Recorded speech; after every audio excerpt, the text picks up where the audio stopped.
আসসালামু আলাইকুম। দেশ ও দেশের বাইরে যে জায়গা থেকে তন্ত্র-মন্ত্র তথ্য জানতে দেখছেন সবাইকে স্বাগতম। তো মূলত আমি আজকে যে ভিডিওটি তৈরি করছি সেটা অনেকেই বলেন গুরুজি আপনি তো বলেন যে বিভিন্ন কাজের বিভিন্ন প্রতিক্রিয়া বা নিয়ম আছে।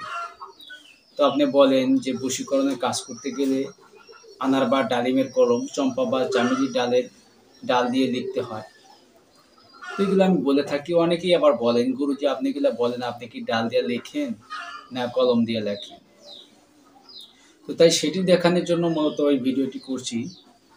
দেখতে পাচ্ছেন এই যে আমার কাছে একটি ডাল, এটা দেখে তো বুঝতে পারছেন এটি ডাল। ডাল এখানেও এই যে আরেকটা দেখতে পাচ্ছেন এটাও কিন্তু ডালের কলম।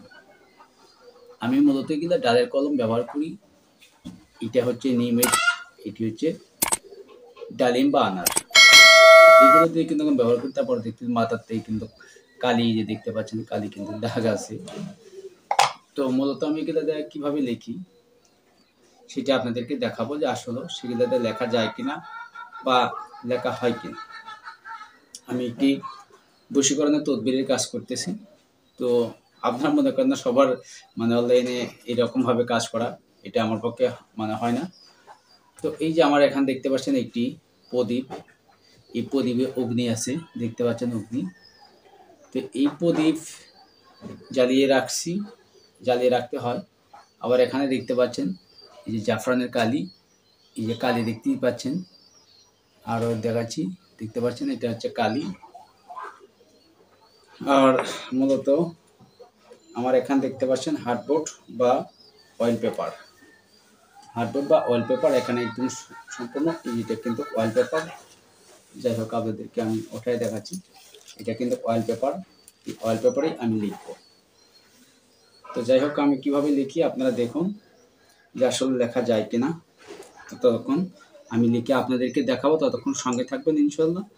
তো এই দেখতে পাচ্ছেন আমি কিন্তু এখান থেকে কাজ নিচ্ছি। এখন যন্ত্র অঙ্কন করতেছি, স্টেট বাই স্টেট যন্ত্র অঙ্কন করে নেব।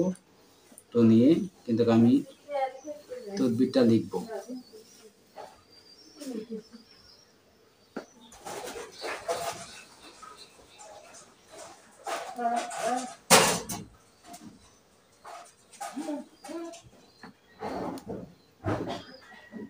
অবশ্যই আপনারা এটি ধৈর্য সহকারে দেখবেন। তো কীভাবে আপনারা এই ডালের কালি কলম দ্বারা যন্ত্র অঙ্কন করবেন। অবশ্য যারা এগুলা প্রশিক্ষণ আছে ডাল বা কলম দ্বারা লেখার তারা অবশ্যই পারবেন। তো অবশ্য কিন্তু কীভাবে লিখবেন সমস্ত কিছু ডিটেলস আমি আপনাদেরকে দেখিয়ে দিব বা বলে দিব। অবশ্যই আপনারা ধৈর্য সহকারে দেখার চেষ্টা করবেন, তাহলে কিন্তু আপনারা সেটি বুঝতে পারবেন। আর যদি ধৈর্য সহকারে না দেখেন তাহলে কিন্তু আপনাদের বুঝতে অসুবিধা হবে।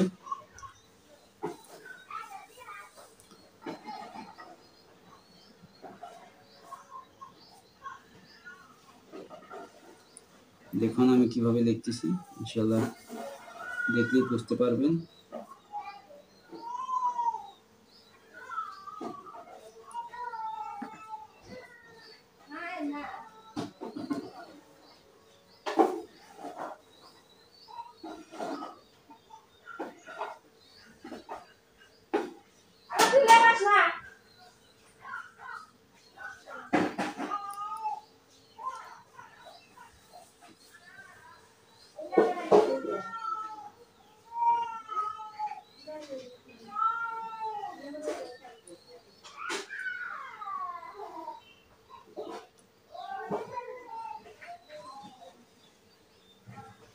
অবশ্যই দেখতেছেন আমি কিভাবে লিখতেছি।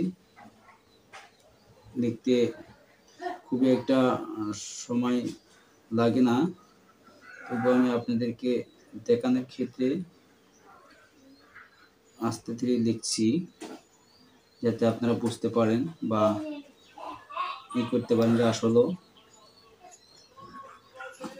লেখাটা কত সুন্দর হয় বা কীরকম হয়। আপনারা নিজ চোখেই দেখবেন, দেখলেই বুঝতে পারবেন যে আসলে ডালের কলম দিয়ে লেখাগুলো সুন্দর হয় কি না। দেখুন সুন্দরভাবে অঙ্কন করে আমি আপনাদেরকে দেওয়ার চেষ্টা করতেছি।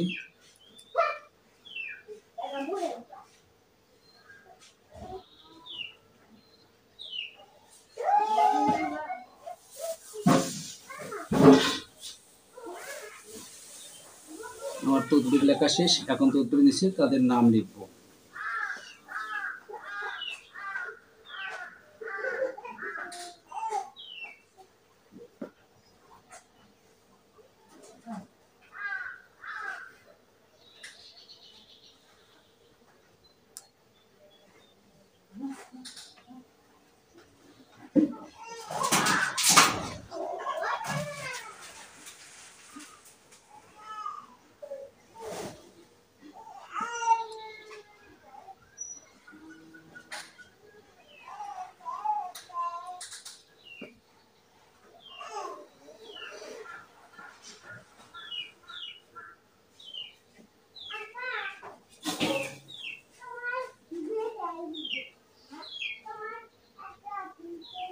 সুন্দরভাবে তদবিরটা কিন্তু আমার অলরেডি লেখা শেষ, তো আপনাদেরকে এখন দেখানোর পালা। তো দেখুন আমি তদবিরটা লিখছি, দেখুন কত সুন্দর লেখা হয়েছে। আমি কিন্তু এটি ডালের কলম দিয়ে অঙ্কন করলাম। দেখুন দেখতে পাচ্ছেন অনেক সুন্দর কিন্তু লেখাটা হয়েছে।